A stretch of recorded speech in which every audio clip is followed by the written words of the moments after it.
नवरा तुमचं ऐकत नाही का? तर हे 3 उपाय एकदा करा. तुमचा नवरा मांजरासारखं तुमचं ऐकेल.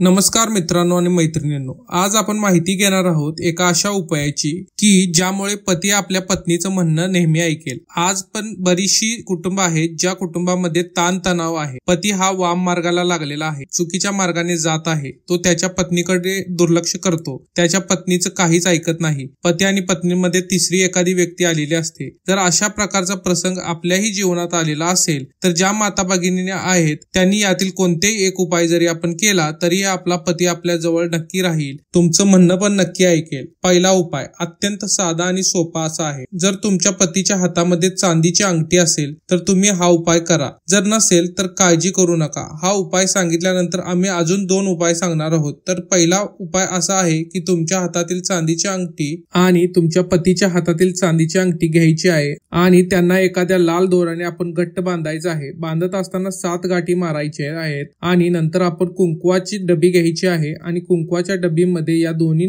रिंग्स ज्या आहेत त्या आपण ठेवायच्या आहेत.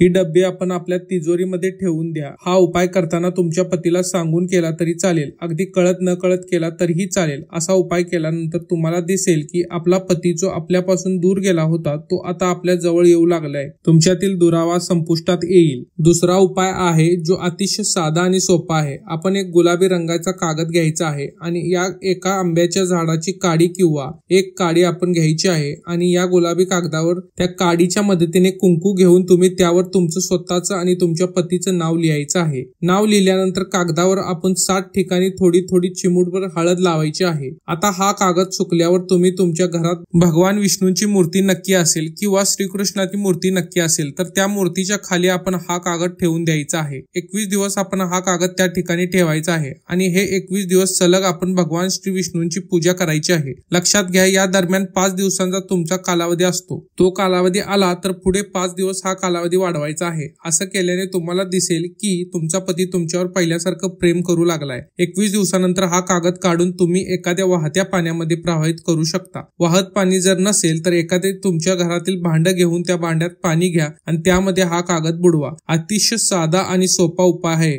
आता तिसरा उपाय, यासाठी आपल्याला काही कपडे लागणार आहेत. कोणत्याही प्रकारचे तुमच्या पतीचे 5 वस्त्र तुम्ही घ्यायचे आहेत. 5 वस्त्र आणि तुम्ही तुमच्या स्वतः वापरलेले 7 साड्या किंवा 7 ड्रेस आपण घ्यायचे आहेत. आता सर्वप्रथम तुम्ही तुमचे स्वतःचे 3 कपडे खाली ठेवायचे आहेत आणि त्यावरती तुमच्या पतीची 5 वस्त्रे ठेवणार आहात आणि त्याच्यानंतर तुमची उरलेली 4 वस्त्र ठेवायची आहेत. अशा प्रकारे एकावर एक 4 वस्त्र ठेवा. हे सर्व कपडे तुम्ही एखाद्या लाल कपड्यामध्ये, एखाद्या लाल ओढणी सुद्धा तुम्ही घेऊ शकता. त्यामध्ये आपण हे घट्ट बांधायचं आहे आणि एखाद्या अलमारी किंवा कपडे ठेवण्याच्या ठिकाणी ठेवायचं आहे. तुम्हाला दिसेल की काही दिवसातच तुमच्यातील संबंध पूर्ववत होतील. तुमचा पती तुमच्यावरती पहिल्यासारखं प्रेम करू लागेल. अशा प्रकारचे हे 3 उपाय अतिशय साधे, सोपे, सरळ उपाय आहेत. तुम्ही करून पहा, नक्की तुम्हाला फरक जाणवेल. व्हिडिओ आवडल्यास नक्की लाईक करा व आपल्या प्रियजनांसोबत शेअर करा व असेच नवनवीन व्हिडिओ पाहण्यासाठी आमच्या या पेजला नक्की फॉलो करा. धन्यवाद.